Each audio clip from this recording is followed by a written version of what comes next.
यह जब हुआ जब मैं 17 साल का था। मैं हफ्ते में 3 से 4 दिन जिम जाया करता था।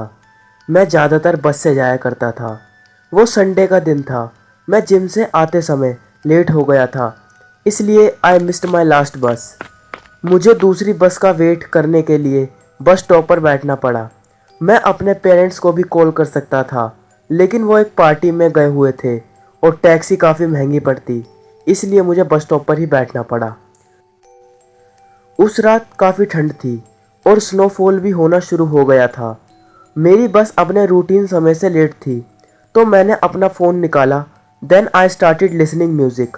लगभग 1 घंटे बीतने के बाद मुझे ठंड लगने लगी थी, लेकिन मैं कुछ नहीं कर सकता था। और तभी मैंने अपनी राइट साइड किसी को नोटिस किया।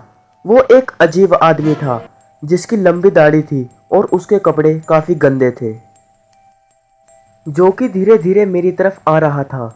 मैं उसकी तरफ इतना ध्यान नहीं देना चाहता था, इसलिए मैं अपने फ़ोन की तरफ देखने लगा।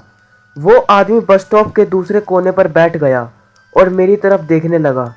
उसकी हालत को देखकर मुझे लगा कि वो ड्रग्स या ड्रिंक करता होगा। तभी उसने मुझसे पूछा कि बस कितने बजे आएगी।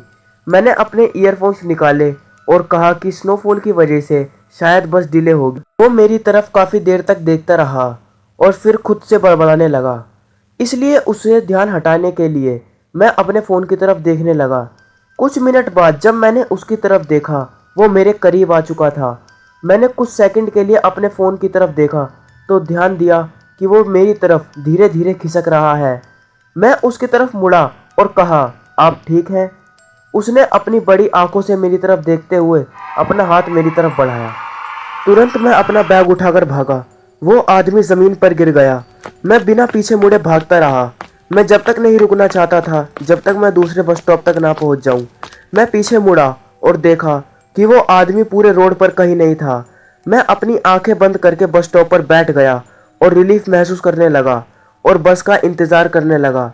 मैं तुरंत पीछे मुड़ा। मेरे पीछे वही आदमी था जो पिछले बस स्टॉप पर मुझे परेशान कर रहा था।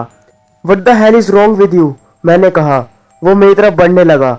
I am warning you, stay back, मैंने कहा, लेकिन वो मेरी तरफ बढ़ता रहा। मैं वहाँ से भागना चाहता था, लेकिन मेरा बैग बस स्टॉप पर ही था और वो तभी मेरी तरफ भागने लगा। मैंने एक कदम पीछे लिया और वो ज़मीन पर मुंह के बल गिर गया और मैंने ये नोटिस किया कि उसके चेहरे से खून निकल रहा था। मैंने उसे उठाने की कोशिश की, लेकिन वो नहीं उठा। मैंने पुलिस और एम्बुलेंस को फ़ोन किया और वो थोड़ी देर में वहाँ पहुँच गए। मैंने उन्हें सब कुछ बताया जो मेरे साथ हुआ। पुलिस ने मुझे यह बताया कि वो एक ड्रग एडिक्ट था। उन्हें उसकी पॉकेट में से एक फ़ोटो मिली जो उसके बेटे की थी, जो कि बिल्कुल मेरी तरह दिखता था। बाद में मैंने जब उसके बारे में पता किया तो पता चला कि उसके बेटे का कार एक्सीडेंट में मौत हो गई थी, जिसकी वजह से वो ड्रग एडिक्ट हो गया और उसे वहाँ से इलाज के लिए हॉस्पिटल भेज दिया गया। अब मेरा ड्राइविंग लाइसेंस बन चुका है। अब मैं बस में सफ़र नहीं करता।